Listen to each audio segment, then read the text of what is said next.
This is how marketers think people buy. Number 1, buyer sees an ad. Number 2, buyer clicks the ad. Number 3, buyer purchases. Okay, now before I tell you how people actually buy, this is from Sarah Levinger on Twitter X, at Sarah, S-A-R-A-H, Levinger, Levinger, on Twitter X. She made this excellent thread on how marketers think people buy, I would say more inept marketers, and how people actually buy. And this is something that I've talked about on the show before. People need to be hit so many times with something most of the time before they're going to buy. Unless you've built up an audience beforehand and they just know you and love you and they're going to say, I'm going to get that right away. Some people you are such a fan of, you like their work so much, they can make an announcement and just like that, you're going to get it. Those are the super fans. Most other people, even if they're just normal fans, they need to be hit a couple of times and hit across maybe different channels or just really just hit a few times. Things are going to distract them. I've talked about this before. When I joined one of the most influential crypto communities, this was in 2020, I think. I don't really talk about crypto much on the show, but I'm in a bunch of communities, and I joined one of the biggest ones. Andreessen Horowitz put $10 million into it at a $100 million valuation. And I heard about it from an OG in crypto, super influential guy. He's like, you should join this. And I thought about it, and I didn't do it. And then I think it was 2 weeks later, my friend Peg was at Art Basel in Miami. And she's like, have you heard about this thing called FWB.help? That's the name of the crypto community. And I said, actually, I have. You're the second person to tell me. And if someone tells me twice, okay, fine, I'm going to do it. And so she told me twice and then I did it. And it was great. And it still is great. Really influential community, amazing people in there. But I had to be hit a couple of times. And so Sarah listed out the reality of how people actually buy. And I'm going to share this with you because I loved reading it myself. And it is why putting out content day after day after day works so well, especially when you have something to sell. You get that top of mind awareness and you get more people to purchase something. That's why I'm so hyped to release my product, because I'm not going to say I'm going to talk about it all the time because then people will stop engaging with my stuff. No one wants something who is just selling something 100% of the time. But I have a platform. People pay attention to me. A lot of people pay attention to me. And maybe I'll talk about it in 1 out of 5 videos or 1 out of 10 videos. Maybe 1 out of 10, that seems reasonable. Or maybe I'll have a really good idea. Or maybe I don't even have to talk about it. I can just make a video about SEO and then people will be like, oh yeah, wow, this is a great SEO video and Edward has that SEO product. I should get it. So I'm like very excited and this is such a good post. Okay, this is what Sarah says. I'm going to start from the top. How marketers think people buy. Number 1, buyer sees the ad. Number 2, buyers click the ad. Number 3, buyer purchases. Super simple. That's what a lot of newbie marketers think. And now here is how people actually buy. Number 1, buyer sees ad. Number 2, buyer gets distracted by cat. Number 3, buyer forgets about brand. Number 4, buyer sees organic post 3 days later. Number 5, buyer likes organic post. Number 6, buyer scrolls on. Number 7, buyer goes to work 2 days later. Number 8, buyer sees another ad. Number 9, buyer clicks and browses site. Number 10, buyer gets distracted. Number 11, buyer scrolls on. Number 12, buyer forgets about brand. This is so accurate. Okay, number 13, buyer sees favorite influencer talking about brand. Number 14, buyer clicks and browses site. Number 15, buyer adds product to cart.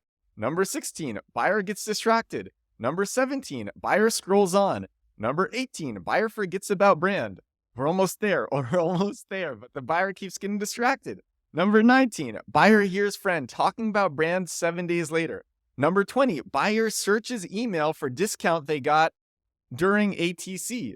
Number 21, buyer shops Amazon for cheaper price. Number 22, buyer gets distracted by Amazon. Number 23, buyer scrolls on. Number 24, buyer forgets about the brand again.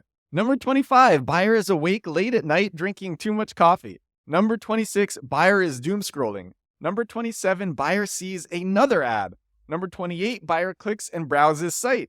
Number 29, buyer gets sleepy. Number 30, buyer falls asleep. I promise we're almost here. Number 31, buyer forgets about brand.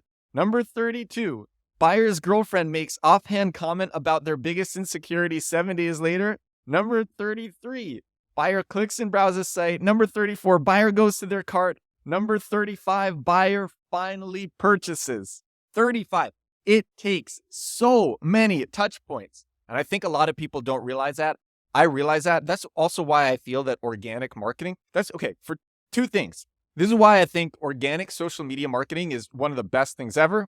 And I had been really sleeping hard on it for years, 4 years, up until I started November 2022. But also why bottom of funnel SEO is so great, because bottom of funnel SEO is, so this thread is about someone who is being hit with something they don't know that they want. And then it's something that they find interesting, but the amount of touch points that is necessary to make them buy something that they initially don't know that they want, but that they do find interesting. And it is a lot of touch points, a lot of steps. Now, with bottom of funnel search engine optimization, which is what my product is about, and I've talked about it on the show before. I don't gatekeep. You can read my love letter on bottom of funnel SEO. It's on my website. You can just Google that, or you can see actually, I think it's my article from April 14th on my site called SEO Down the Funnel. And that's about it as well. You can check that out too. And it's about bottom of funnel SEO.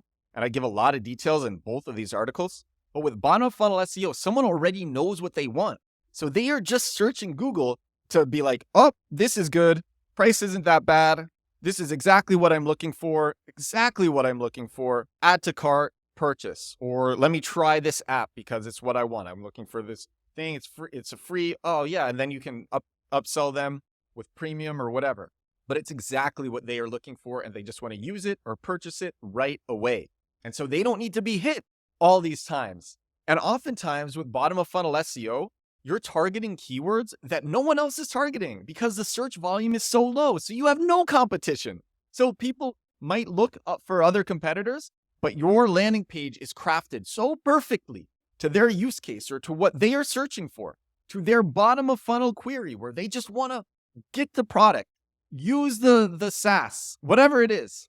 And they don't need to go through all these steps. They're just like, this is what I'm looking for. I'm going to buy this. I'm going to try this, whatever it is. And that's why I love bottom of funnel search engine optimization, because they know what they want, but they don't know the brand that's going to give it to them. And they find you and you satisfy it. And then you're the brand that gives it to them. But if you want to sell something for people who don't know what they're looking for, but you think they might be interested in this, this is the reality of what selling is like. And it's why organic is great. It's why putting out content every day is great. Because when a potential buyer keeps seeing you over and over and over and over again, they're more and more and more likely to convert. So I love this. This is from, again, Sarah Levinger. Such a good follow. It's such a good thread. Sarah Levinger only has 20,000 followers. And this post that I just read to you got 2.4 million views. It is validated. It is good content. I had no shame reading this because I knew it was great and it was interesting. So thank you, Sarah, for the amazing content. This is episode, whoa! I didn't even realize I have just naturally great energy. And I didn't even realize this is episode 300 of The Edward Show. I talked about everything that I love on this show. Organic social media posting and bottom of funnel search engine optimization. My favorite channels. What a great show. Okay. Wow. 300 episodes. Crazy. Well, I hope you enjoyed this one. And if you didn't, you're going to get another one from me tomorrow, which I hope you will listen to as well. Thank you so much. Bottom of my heart. Thank you so much for listening. Thank you so much for watching. I will talk to you again. 300 episodes. Wow. I will talk to you again tomorrow. Bye now.